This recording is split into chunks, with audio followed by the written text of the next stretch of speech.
दोस्तों, जैसा कि आप लोगों ने जाना है कि पार्ट 1 में कैसे हज़रत इमाम हुसैन से कूफा के लोगों ने बेवफ़ाई की थी और कैसे यज़ीदी फ़ौज ने इमाम हुसैन रज़ी अल्लाह तआला अन्हो को कूफा शहर के अंदर जाने से रोक दिया था। और जिसके बाद हज़रत इमाम हुसैन रज़ी अल्लाह तआला अन्हो ने अपना खैमा करबला के मैदान में लगा दिया था। और अगर दोस्तों आपने पार्ट 1 अभी तक नहीं देखा है तो आप लोग हमारा पार्ट 1 भी देखें, आपको पूरी बात ठीक तरह से समझ आएगी। दोस्तों, जब यजीदी फ़ौज को इस बात का पता लगा कि इमाम हुसैन ने अपना खैमा करबला के मैदान में लगा रखा है, तो यजीदी फ़ौज ने वहीं करबला के मैदान में पहुंचना शुरू कर दिया था।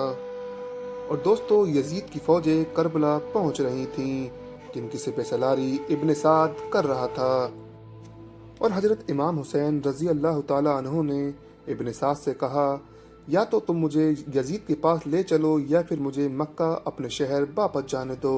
लेकिन वो किसी भी बात पर राज़ी नहीं हुआ और वो आपको बैत करने पर ही मजबूर करता रहा, लेकिन आपने उसकी एक भी बात नहीं मानी और दिन ऐसे ही गुजरते चले गए।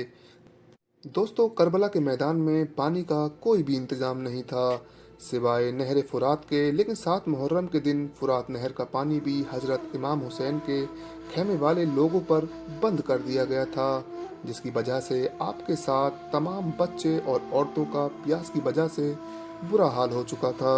दोस्तों, हज़रत अब्बास अलमदार से हज़रत हुसैन के 6 महीने के बेटे यानी नन्हे अली असगर की प्यास को नहीं देखा गया तो आपने एक मशक लिया और पानी लेने नहर के पास पहुंच गए। और जब आप पानी लेकर वापस हुए तो यजीदी फौज ने आप पर तीर बरसाना शुरू कर दिए थे। हजरत अब्बास रजी अल्लाह तआला अन्हु जब तक हजरत इमाम हुसैन के खेमे तक पहुंच पाते, तब तक यजीदी फौज के तीरों ने हजरत अब्बास के जिस्म को तीरों से छन्नी कर दिया था और इस तरह हजरत अब्बास रजी अल्लाह तआला अन्हु की भी शहादत हो गई थी, जिसके कुछ देर बाद ही हजरत इमाम हुसैन के दूध पीते बच्चे नन्हे अली असगर को भी शहीद कर दिया गया था। दोस्तों, 9 मुहर्रम की तारीख से पहले ही हजरत इमाम हुसैन को इस बात का यकीन हो गया था कि यजीदी फौज का मकसद सिर्फ और सिर्फ मुझे शहीद करना है। और दोस्तों, 9 मुहर्रम की रात में आपने तमाम खेमे वालों को एक जगह इकट्ठा करके ये कहा कि 1-2 दिन में यहाँ पर मौजूद सारे लोग शहीद हो जाएंगे, इसीलिए यहाँ पर मौजूद आप लोगों में से जो भी वापस लौटना चाहता है वो लौट सकता है। और खेमे में जल रहे तमाम दियों को बुझवा दिया गया ताकि जो जाना चाहे वो बेझिझक जा सके। और कुछ देर के बाद जब दियों को वापस जलाया गया तो सारे के सारे लोग वहीं पर बैठे थे और कोई भी इंसान वापस जाने को तैयार नहीं था। और फिर 10 मुहर्रम का दिन भी आ पहुंचा और हजरत इमाम हुसैन और यजीदी फौज के बीच जंग होना शुरू हो चुकी थी, जहां एक तरफ यजीद की बड़ी फौज तो दूसरी तरफ सिर्फ इमाम हुसैन के 72 वफादार साथी ही थे। जंग होती रही और एक एक करके हजरत इमाम हुसैन के बहादुर जवान शहीद होते रहे। और जब हजरत इमाम हुसैन के सारे साथी शहीद हो गए तो हजरत इमाम हुसैन रजी अल्लाह तआला अन्हु ने मैदान में खुद तलवार लेकर निकलने का एक फैसला कर लिया।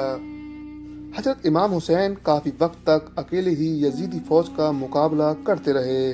दोस्तों, हजरत इमाम हुसैन के तनहा होने के बाद भी कोई भी आपके मुकाबले में नहीं आना चाह रहा था, क्योंकि आप हजरत अली की औलाद थे। और फिर दोस्तों, यजीदी फ़ौज के सिपह सालार इब्न साद को ये यकीन हो चुका था कि हम किसी भी तरह से हजरत अली के बेटे इमाम हुसैन रजी अल्लाह तआला अन्हु का मुकाबला नहीं कर सकते हैं, इसलिए उसने अपने तमाम साथियों को एक साथ हमला करने का हुक्म दे दिया। दोस्तों, उसके बावजूद भी हजरत इमाम हुसैन अकेले ही उनका मुकाबला कर रहे थे। और दोस्तों, इसी दौरान नमाज असर का वक्त हो गया। हजरत इमाम हुसैन रजी अल्लाह तआला अन्हु ने ऐसे मुश्किल वक्त में भी असर की नमाज पढ़ने का इरादा किया और जैसे आपने नमाज पढ़ना शुरू की, यजीदी फौज को वो मौका मिल गया जिसका उसको एक लंबे वक्त से इंतजार था। यानी जैसे हजरत इमाम हुसैन सजदे में गए, यजीदी फौज के सिमर नाम के वक्त ने आपकी गर्दन पर ऐसा वार किया कि आप शहीद हो गए। दोस्तों, इतिहासकार लिखते हैं कि शहीद करने के बाद आपके सर को नेज़े पर रखकर पूरे कूफा में घुमाया गया था। दोस्तों करबला की इस जंग में हजरत इमाम हुसैन रजी अल्लाह ताला अन्हो के घर का सिर्फ एक ही मर्द बच सका था, जिनका नाम हजरत इमाम ज़ैनुल आबिदीन था, क्योंकि उस वक्त वो बीमार थे और लड़ने की हालत में नहीं थे।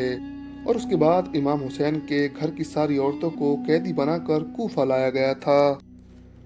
भले ही दोस्तों इमाम हुसैन को उस दिन शहीद कर दिया गया था, लेकिन आज भी इमाम हुसैन क़यामत तक के लिए ज़िंदा हैं। दोस्तों वीडियो पसंद आने पर हमारे इस चैनल को सब्सक्राइब करें और वीडियो को लाइक और शेयर ज़रूर करें।